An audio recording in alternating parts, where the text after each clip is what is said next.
Welcome to the third episode of the ECAG Navigator Journal podcast, where we explore the ideas, people, and policies shaping the future of trade compliance and strategic export controls.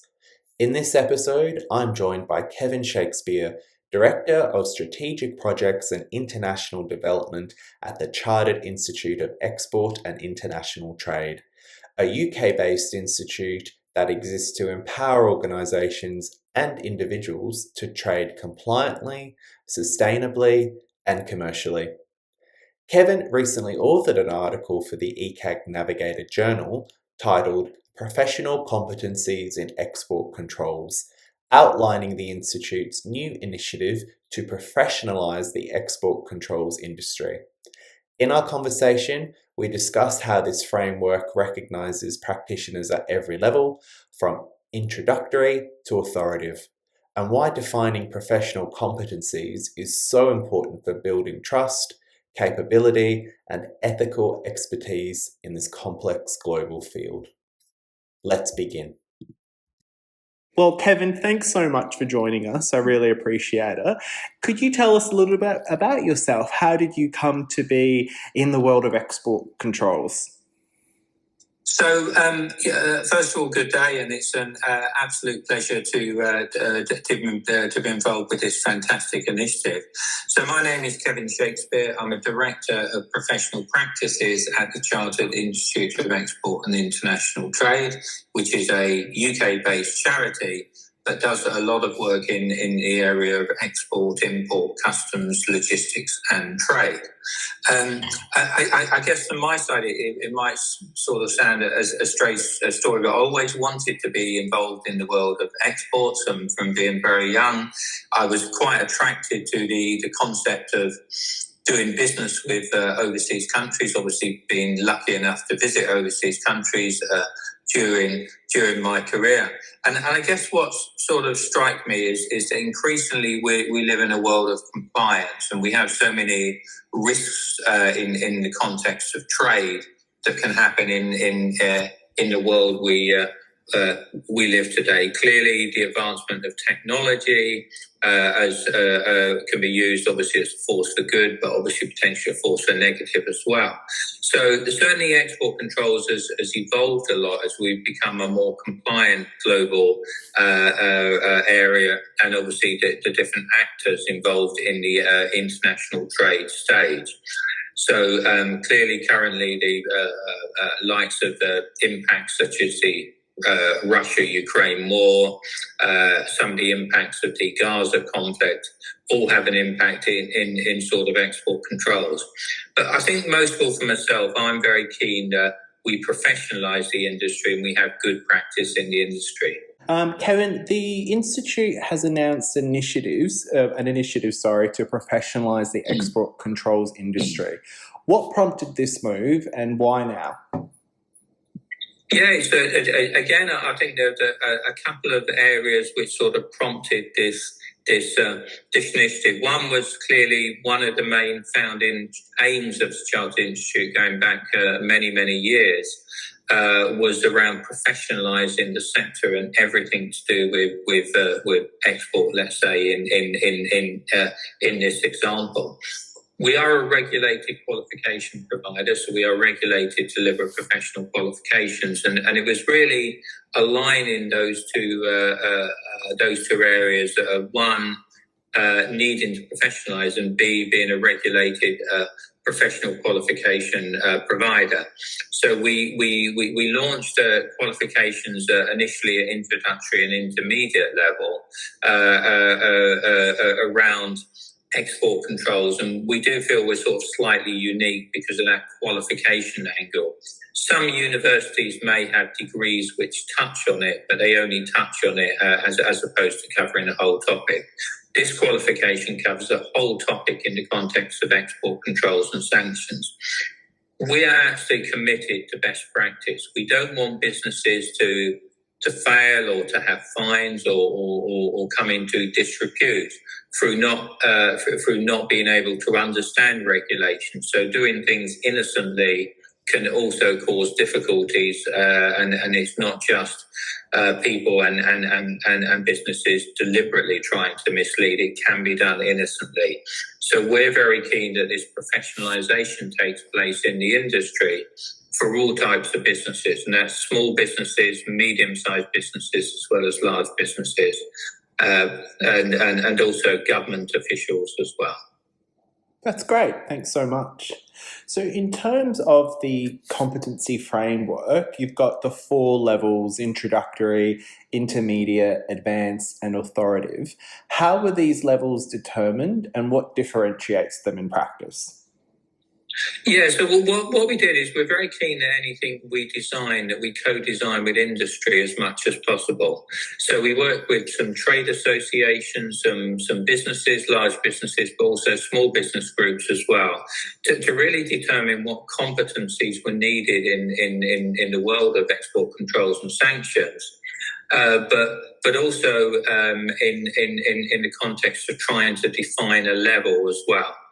So we sort of came up with this introductory, intermediate, advanced, or authoritative, which to some extent reflects educational levels, but this being more practical needs to link to the actual practical elements of export controls and sanctions as well. So we sort of talked about the first one being introductory, because it's important that businesses and individuals have that introductory level of knowledge. And then they can start going into more detail in terms of an intermediate level. So I guess in summary, the levels reflect both educational academic levels, but really done to the practical world of export controls and sanctions. Thanks so much. And how do these competencies align sort of with that complex cross-disciplinary nature of exports control? Do they sort of touch on law, logistics, risk, and sort of technological advancements? Yeah, really good question, because as you sort of very much alluded to, there's quite a few different developments and parts of the export control, but also the export control's role in the business. So there's an importance that we have both separate units in the learning that cover those different disciplines, but also we bring them together to sort of wider piece there. So at an intermediate level or introductory level in particular, it's about having that basic level understanding. We're not expecting someone at introductory and possibly not even at intermediate to effectively write a full standard operating procedures, SOPs in their business, not to do a sort of full report to the board. But businesses and individuals at introductory intermediate level must have that basic understanding, and then at intermediate level be able to follow that through. So yeah, you sort of raise a good point in the context of the different disciplines. So really the sort of competency levels aim to cover those different disciplines. So that could be how we move goods, logistics, how we monitor sanctions, how we have internal procedures in the business, how we apply for different licenses for exporting certain goods, and also the concept of classification, how we classify the goods as well, which has a sort of big impact in terms of licensing permits as well, and obviously sort of tariffs come into that. And then clearly the sort of big context around relationships with suppliers and customers becomes very important as well. Certainly in the export controls world, you need that full visibility of the supply chain end to end from both start and also to finish as well. So we're very sort of keen to sort of bring that out, that relationship, and that supply chain visibility. So lots of different disciplines and aspects, but we're very keen to both have separate units covering those disciplines, but then to bring them together into the wider piece, especially for those sort of higher levels of advanced authoritative. Excellent. Thanks so much. And you mentioned in your article that you've had over 200 learners already undertake the course and the relevant levels. What are you hearing from participants about sort of their motivations and the outcomes after taking them?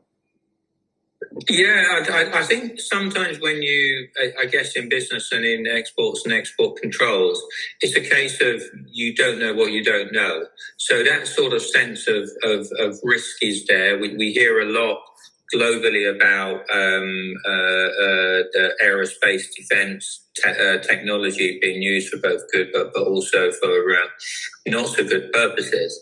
So sometimes learners will want to start out by knowing more.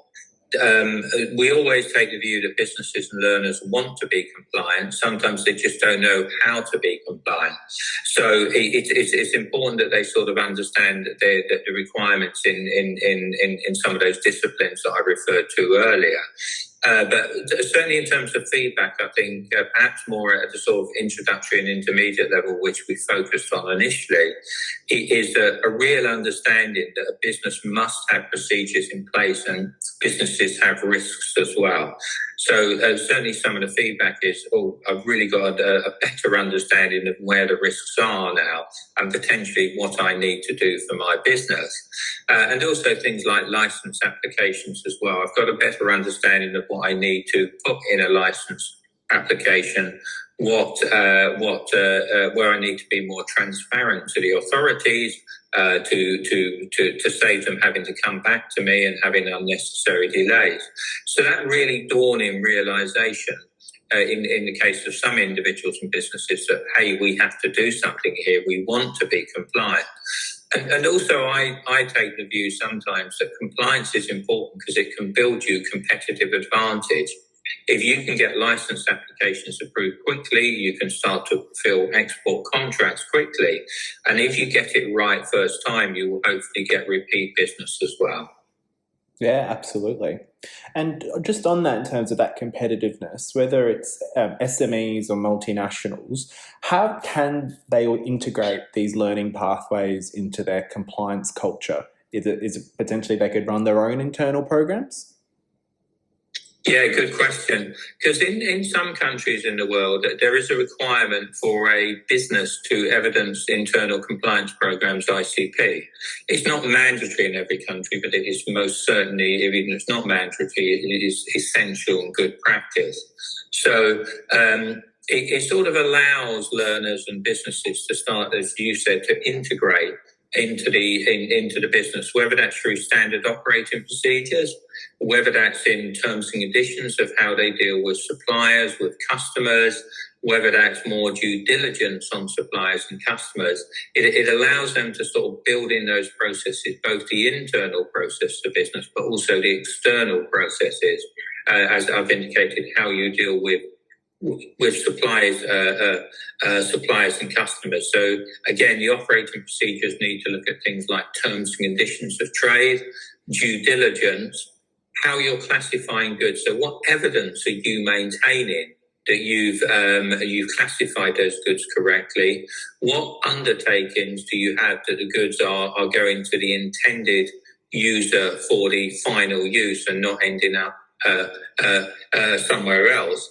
And an understanding of the risks as well as the opportunities for actually trading internationally. And also another aspect, I guess we have touched on, is the technology aspect as well.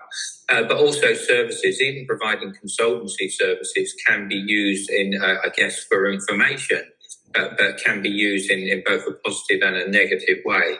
So really making sure that an understanding of all those priorities in the business, how are you protecting your intellectual property, for example, are your goods being used for a sort of valid purpose? That integration to both the internal processes and external processes of business are really, really key. But also, I guess, finally understanding that everyone in a business is responsible for export controls and sanctions. It shouldn't just rely on one individual. That's a huge risk, obviously, both on the individual but the business. But clearly, that understanding helps, for example, salespeople in the business sell properly and not misrepresent something which obviously could have impacts on the business. Given the interconnected nature of export controls under regimes like Wassenaar and AUKUS, how important is international harmonisation of professional standards? Really, really important, and certainly our learning and professionalisation covers those international standards, which are absolutely key. Clearly, global trade is very heavily integrated, so it's very important. I think that if you're a learner in Australia, in the United Kingdom, in the United States, in the European Union, that you have an understanding of A, all the international agreements, but also B, the wider international supply chain with parts, raw materials, components involved in sort of many countries.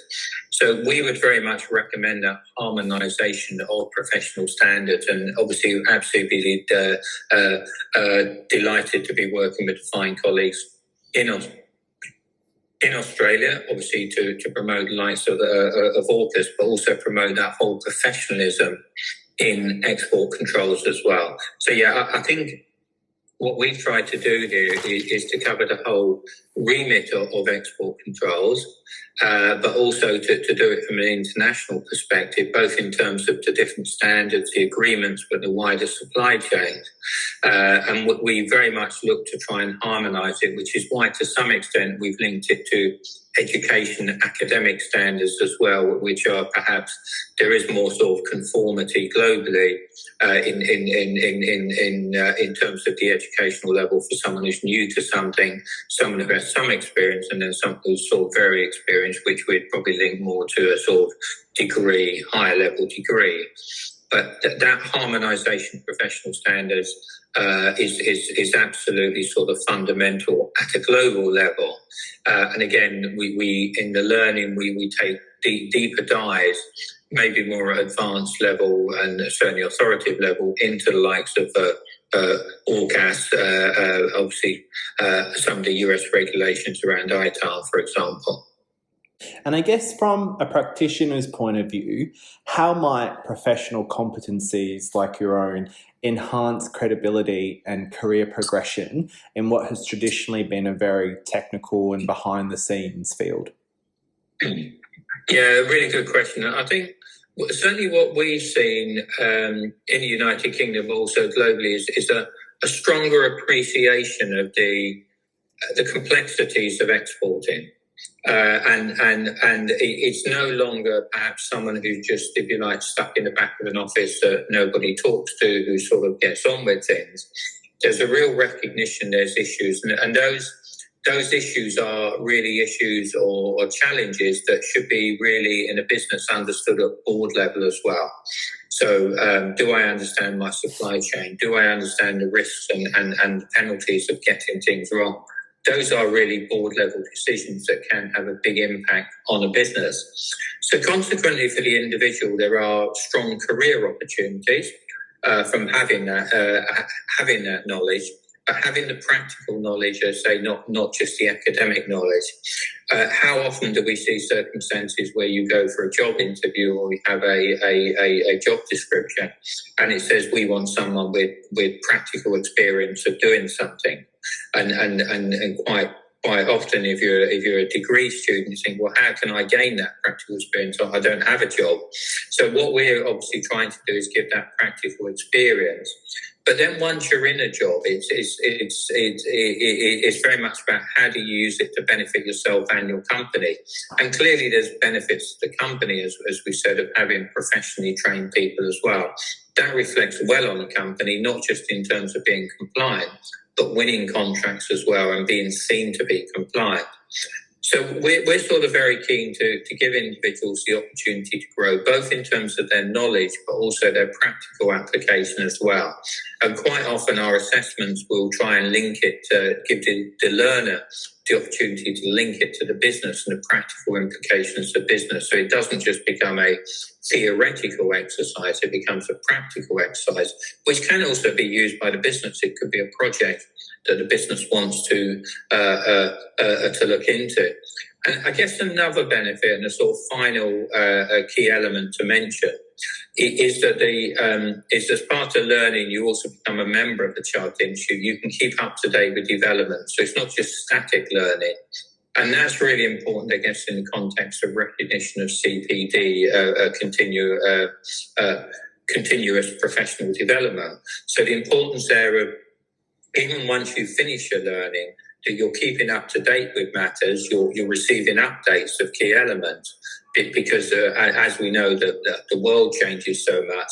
There's so many different aspects of export controls: dual use goods, end use, end user, sanctions, even humanitarian impacts now of what we do. And clearly the growth of technology is a very fast growing area which has implications for any business. Yep, absolutely. And do you think that these accreditations and in terms of that practical impact and industry readiness, do you think it would influence how governments engage with industry? So, for example, recognition of certified practitioners or incorporating standards into procurement or licensing guidance? Yeah, really good question. We'd definitely like to think so, yes. And we'd definitely like to think so that if you were a public sector official approving a license, say, for example, an open general license, which will have higher sort of barriers to entry, you will take into account professionalisation of individuals. And obviously businesses as well. So you would like to see a certain level of professional standards. So we'd like to think it already makes a difference. We've probably seen it a lot in the customs world with the likes of authorised economic operator status. And we are starting to see it more in that sort of export controls. But we would very much like to see approval of licenses, really subject in many countries in the world. It's available in some countries already to having a full internal compliance program with standard operating procedures and evidence of knowledge as well. So I think we are starting to see it. Both in terms of public sector officials, people approving licenses, and other sort of customs and trade regimes, that knowledge is important, but also importance in actually framing the license and undertaking the correct due diligence, for example, on suppliers and customers, will be reflected in those applications as well. Yeah, awesome. Looking ahead now, are there plans to integrate the initiative into new domains like AI, data transfer, or sort of that intangible technology exports into the future? Yeah, absolutely. So at the lower levels, we obviously allude to the importance of technology, and sometimes as technology doesn't physically move across borders, in theory it's sort of harder to sort of capture it. So we obviously know there's a lot of developments at a global level. So we bring it out and bring out an awareness at the, if you like, the introductory level. But then as we move through the levels, the importance then of having a strategy in your business. So if you have an AI strategy in the business, it also encompasses external relationships as well as internal relationships as well. So the importance of again understanding the end user, even if it's cloud computing or sort of cloud technology, becomes really important. So we are starting to very much embed it. Obviously, it's a difficult world. Technology is moving forward at such a fast pace. But what we want businesses to do is to recognise the importance of it and make sure that the technology strategy, the contingency strategy, domain strategy, and various strategy of business all link in. Understanding the importance of exports and export controls, that has to be an integral part of it for the business. I guess touching on that, as technology is advancing and the applications are sort of proliferating, do you see the professional identity of export control practitioners evolving? Will it become more visible? Will it become more strategic sort of within that international trade and security environment? I think absolutely yes, and I think we're starting to see that, and we are seeing it. Business should be aware a fine for export controls and penalties could severely damage a business. So we are seeing it get in a lot of more board level attention now. So consequently, the profession is becoming more important. and both for individuals but for businesses as well. So I think we're definitely starting to see that become more integrated. What we'd like to see more, and again, the importance of our learning and the whole profession, is that every area of business thinks about export controls and the potential impact of sanctions. And it's not just down to one individual. Obviously, I've sort of referred to that before. So that really level of integration in the business becomes important. We are seeing it. We would like to see more. I think sometimes the challenge is that when you're at school or university, you don't always think, "Oh, I'm going to get a job in export controls." Some people sort of land in it. So what we'd also like to see, and the importance of this, is it creates that pathway, even down to, if you like, lower education levels, and starts to embed in the importance in a business. And we must also remember that if you're older in a business, you might not be so aware, if you like, of the new technologies and some of the political events globally and impacts. So like anything in life and business, it's the young people coming in who really have the opportunity to influence the future here.